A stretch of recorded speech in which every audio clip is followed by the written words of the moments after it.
Law 25. Recreate yourself. Judgment. Do not accept the roles that society foists on you. Recreate yourself by forging a new identity, one that commands attention and never bores the audience. Be the master of your own image rather than letting others define it for you. Incorporate dramatic devices into your public gestures and actions. Your power will be enhanced and your character will seem larger than life. Observance of the law. In the year 1831, a young woman named Aurore Dupin du Devant left her husband and family in the provinces and moved to Paris.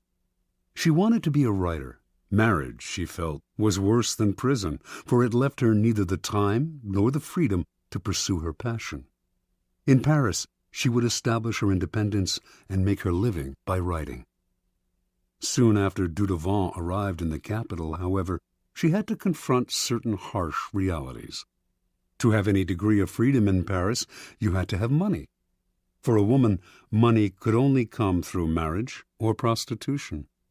No woman had ever come close to making a living by writing.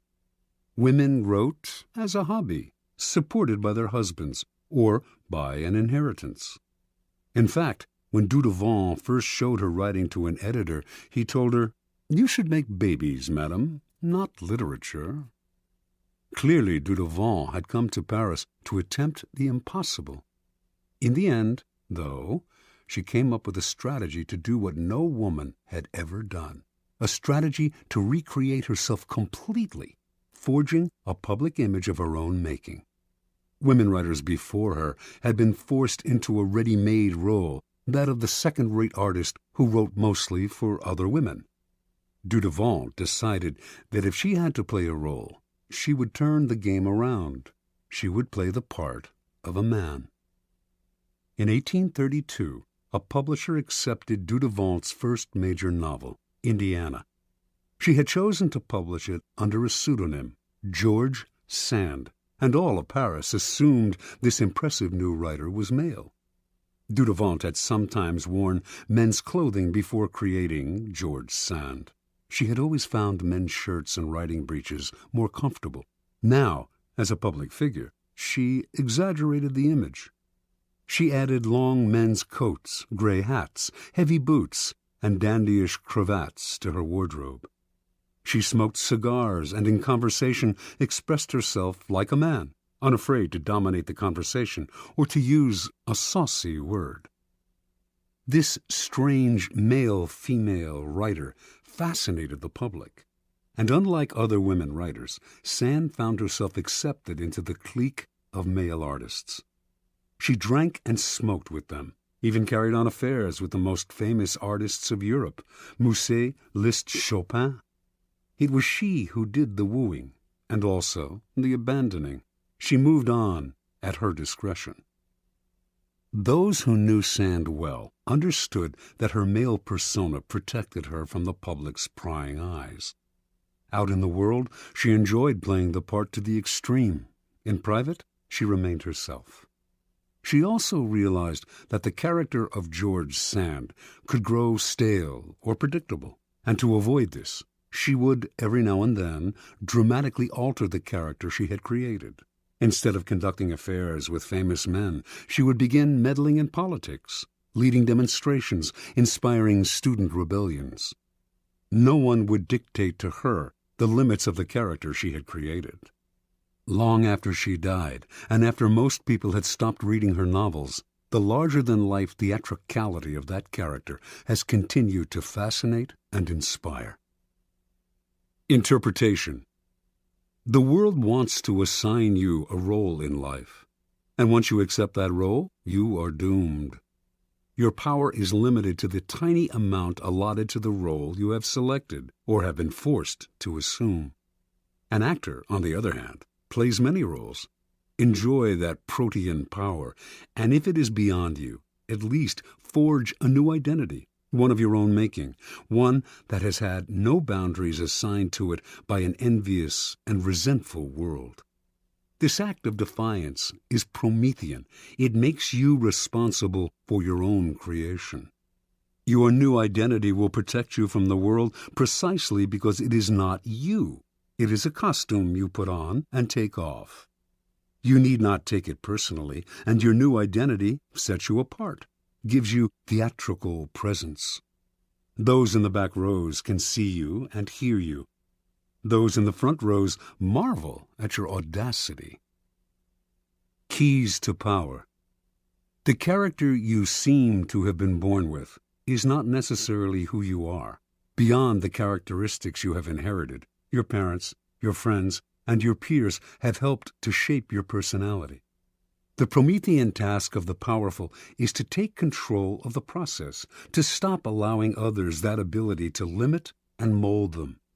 Remake yourself into a character of power. Working on yourself like clay should be one of your greatest and most pleasurable life tasks. It makes you, in essence, an artist creating yourself.